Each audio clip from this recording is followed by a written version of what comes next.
आपको यकीन नहीं होगा पर ये मिनी कप केक सिर्फ 15 से 20 मिनट में बन के तैयार हो जाते हैं। बस हमें इसके मिक्सचर को बनाना है, उसके बाद हमें इसे 15 से 20 मिनट पकाने में ही टाइम लगता है और खाने में इतने ज़्यादा सॉफ्ट लगते हैं कि आप बाहर से केक मंगवाना बंद कर देंगे। और इसकी प्रोसेस बहुत ही सिंपल है।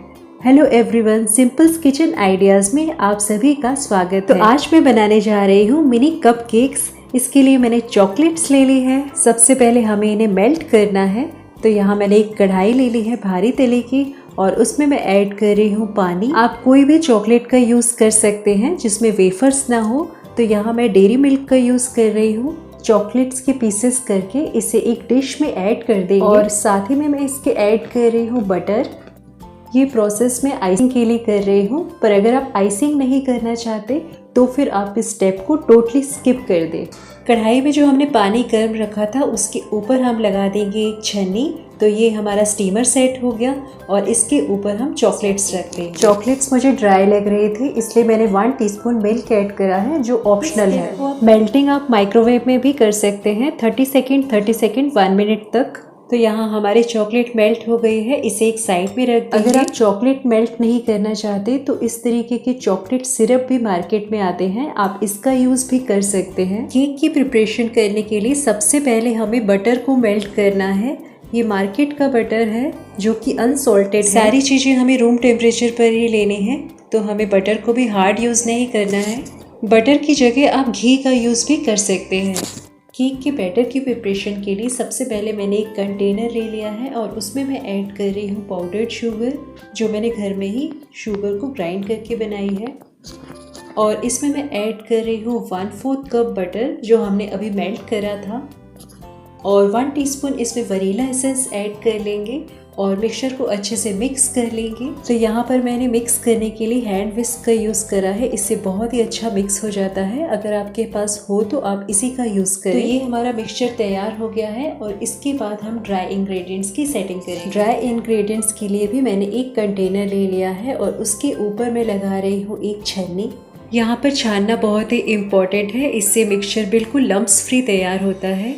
तो यहाँ पर मैंने 1 कप मैदे का यूज़ करा है, इसकी जगह आप आटे का यूज़ भी कर सकते हैं।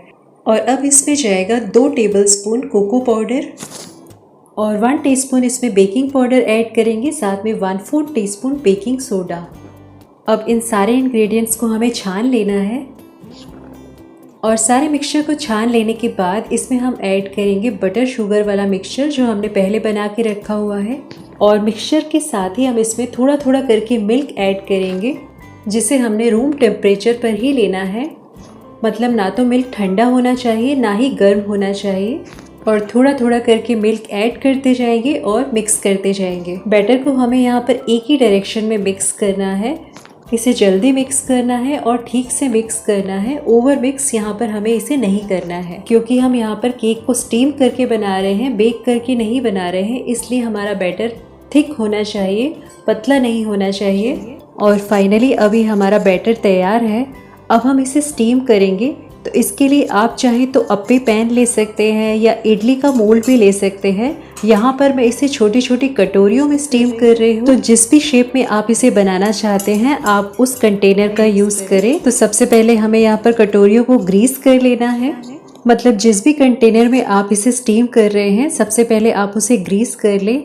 और यहाँ पर मैंने मिक्सचर को कटोरियों में ऐड कर लिया है और मिक्सचर को मैंने हाफ कटोरी से भी कम रखा है, क्योंकि जब हमारा मिक्सचर स्टीम होगा तो उसकी क्वांटिटी स्वेल कर जाएगी, इसलिए हमें मिक्सचर को हाफ कटोरी से कम रखना है। और यहाँ पर मैं सारी कटोरियों को अपने होममेड स्टीमर में प्लेस कर रही हूँ और इसे हम रखेंगे हाई फ्लेम पर और ऊपर से कवर कर देंगे। अब यहाँ केक को स्टीम होते हुए 15 मिनट्स हो गए हैं। बीच में मैंने एक बार इसे चेक किया था, उस समय मुझे लगा था कि इसे थोड़ा और रखना चाहिए। और अब 15 मिनट्स बाद मैं इसे चेक कर रही हूँ, तो इसमें हम टूथपिक या कोई भी नाइफ इंसर्ट करके देखेंगे तो इसमें केक स्टिक नहीं कर रहा है, इसका मतलब हमारा केक बन चुका है। और सारे बोल्स के केक को हम इसी तरीके से चेक कर लेंगे और केक बिल्कुल परफेक्टली तैयार है। तो गैस की फ्लेम को ऑफ कर देंगे और कटोरियों को बाहर निकाल लेंगे। तो यहाँ पर सारी कटोरियों को मैंने बाहर निकाल कर इसे ठंडा कर लिया है। 15 से 20 मिनट तक मैंने इसे ठंडा कर लिया है और अब इन सारी कटोरियों पे केक्स को हम डीमोल्ड करेंगे और साथ में इसकी आइसिंग करेंगे, जो कि ऑप्शनल है। अगर आप नहीं करना चाहते तो आप इसे स्किप कर सकते हैं। केक को डीमोल्ड करने के लिए हम सबसे पहले किसी नाइफ से इसे साइड से स्क्रैच करेंगे और बोल को उल्टा करके किसी प्लेट में हल्का सा पैट करेंगे और आप देख सकते हैं कितनी इजीली ये बाहर आ गया। इसी तरीके से हम सारे केक्स को डीमोल्ड कर लेंगे। स्टीम होने के बाद वेट करना बहुत इम्पोर्टेंट है। जब हम इसे थोड़ा ठंडा करके डीमोल्ड करते हैं तो ये बहुत इजीली इसी तरीके से बाहर आ जाता है। पर स्टीम होने के बाद अगर हम इसे इमीडिएटली निकालने की कोशिश करेंगे तो ये इस तरीके से बाहर नहीं आ पाएगा और बोल में बहुत ज़्यादा चिपक जाएगा। मैं केक की आइसिंग कर रही हूँ, जो कि बहुत ही सिंपल है। इसके लिए हमें केक के ऊपर जो अपनी चॉकलेट हमने मेल्ट करके रखी थी उसे स्प्रेड कर देना है और चॉकलेट स्प्रेड करने के बाद इसके ऊपर हम स्प्रिंकल कर देंगे चोको चिप्स, जो कि मार्केट में बहुत ही इजीली मिल जाते हैं। तो आइसिंग करने से लुक तो अच्छा हो ही जाता है और इसका टेस्ट भी एनहांस हो जाता है, पर फिर भी ये सबकी पर्सनल चॉइस पर डिपेंड करता है। यहाँ मैंने सारे ही केक्स की आइसिंग कर ली है। इतने मिक्सचर से मेरे 5 कप केक्स तैयार हो गए हैं। मेरे अकॉर्डिंग तो ये रेसिपी बहुत ही सिंपल है, क्योंकि ये नो फील रेसिपी है। एक बार आप भी इसे ज़रूर ट्राई करके देखें और मुझे कमेंट बॉक्स में कमेंट करके बताएं कि आपके केक्स कैसे बने। और मेरी रेसिपी अगर आपको पसंद आई है तो इसे एक लाइक कर दे।